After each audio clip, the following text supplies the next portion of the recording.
નમસ્કાર, હું છું પ્રિયા અને તમે જોઈ રહ્યા છો જનતા કી જાણકારી ન્યૂઝ। નજર કરીએ આજના સમાચાર। વ્હીલ્સ ફોર એજ્યુકેશન મિશન અંતર્ગત મુસાફિર વિકાસની સાયકલ યાત્રા નિરોણા પહોંચી। ગ્રામ્ય શિક્ષણ, સંસ્કૃતિ અને પર્યાવરણ પ્રત્યે જાગૃતિનો સંદેશ। એસએસપીએ હાઈસ્કૂલના વિદ્યાર્થીઓ સાથે વાર્તાલાપ સહ પ્રશ્નોત્તરી યોજાઈ। મુંબઈના સિવિલ એન્જિનિયર મુસાફિર વિકાસે ગ્રામ્ય કક્ષાએ શિક્ષણને પ્રોત્સાહન આપવાના તથા ગામડાના દરેક બાળક પોતાની ક્ષમતા મુજબ પોતાના સપનાઓ સાકાર કરી શકે તે હેતુસર વ્હીલ્સ ફોર એજ્યુકેશન મિશનની શરૂઆત કરી છે। આ મિશન અંતર્ગત તેમણે 25 ઓક્ટોબર 2025થી ભારતભરમાં સાયકલ યાત્રાનો આરંભ કર્યો હતો। મુંબઈથી સમગ્ર ગુજરાતમાં વિવિધ ગ્રામ્ય વિસ્તારોમાં ફરતા ફરતા તેઓ કચ્છના નિરોણા ગામે પહોંચ્યા હતા।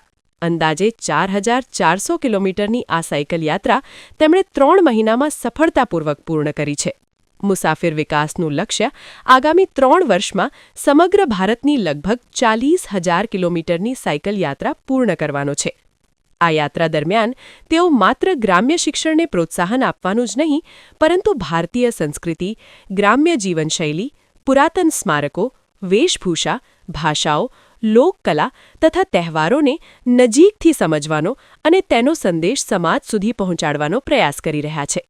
નિરોણાની સારસ્વતમ સંચાલિત પીએ હાઈસ્કૂલ મધ્યે તેમણે વિદ્યાર્થીઓ સાથે આત્મીય સંવાદ સાધ્યો હતો।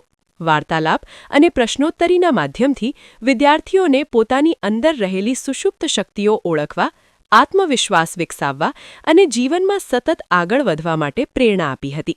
સાથે જ સાયકલ યાત્રા ઇકો ફ્રેન્ડલી હોવા ઉપરાંત પર્યાવરણ સંરક્ષણ અને સ્વાસ્થ્ય માટે અત્યંત લાભદાયી છે એવો સંદેશ તેમણે પોતાના આચરણ દ્વારા પાઠવ્યો હતો।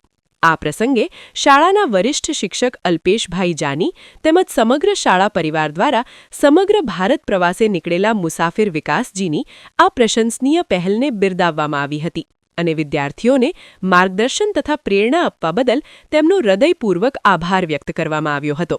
સ્ટોરી રમેશભાઈ ભાનુશાલી, નલિયા। નમસ્કાર, હું અલ્પેશ જાની, મદદનીશ શિક્ષક એસએસપી હાઈસ્કૂલ નિરોણા। આજરોજ અમારી હાઈસ્કૂલમાં મુંબઈથી લગભગ 4400 કિલોમીટરનું અંતર કાપી ગુજરાતના અલગ અલગ ગામડાઓમાં ફરતા ફરતા એક વ્યવસાય સિવિલ એન્જિનિયર પરંતુ હાલે જેમના શોખનો વિષય સાયકલિંગ છે એવા મુસાફિર વિકાસજી નિરોણા મુકામે પહોંચેલા હતા, જેનો મૂળ ઉદ્દેશ્ય ખાસ કરીને જો વાત કરી તો વ્હીલ્સ ફોર એજ્યુકેશન, શિક્ષણમાં બાળકોને કઈ રીતના પ્રોત્સાહન મળે એ મૂળ હેતુ રહેલો હતો। આ અંતર્ગત તેમણે બાળકો સાથે વાર્તાલાપ પણ કરેલો હતો, પ્રશ્નોત્તરી પણ કરેલી હતી અને એ દ્વારા બાળકોમાં રહેલી સુષુપ્ત શક્તિઓને કઈ રીતના બહાર કાઢી શકાય એ માટે તેઓને પ્રેરણા પણ પૂરી પાડી હતી। સાથે સાથે સાયકલના માધ્યમથી ઇકો ફ્રેન્ડલી જીવન કઈ રીતના જીવી શકાય, પર્યાવરણના સંરક્ષણ સંવર્ધનની વાત કરી, સાથે સાથે સાયકલથી ફિઝિકલ ફિટનેસ પણ જળવાઈ શકે આ પ્રકારની બાબતો દ્વારા પણ વિદ્યાર્થીઓને વધુ સાયકલિંગ કરવા પ્રોત્સાહિત કરેલા હતા। આ રીતે એમણે પોતાની વાતચીતમાં એવું જણાવેલું હતું કે તે સમગ્ર ભારતના પ્રવાસમાં માત્ર શિક્ષણ નહીં પરંતુ ભારતીય સંસ્કૃતિ, કલાના સિવાય જે ગ્રામીણ લોકો છે એમને મળી અને નજીકથી સમજવાનો પણ પ્રયાસ કરશે। આ રીતના એમણે જે આ પહેલ આદરી છે ખરા અર્થમાં કહી શકાય સરાહનીય છે। એ બદલ અમારા શાળા પરિવારે આ પ્રકારની પહેલને બિરદાવતા એમને અભિનંદન પણ પાઠવેલ હતા અને સાથે સાથે એમનો ખૂબ ખૂબ આભાર પણ વ્યક્ત કરેલ હતો। અસ્તુ।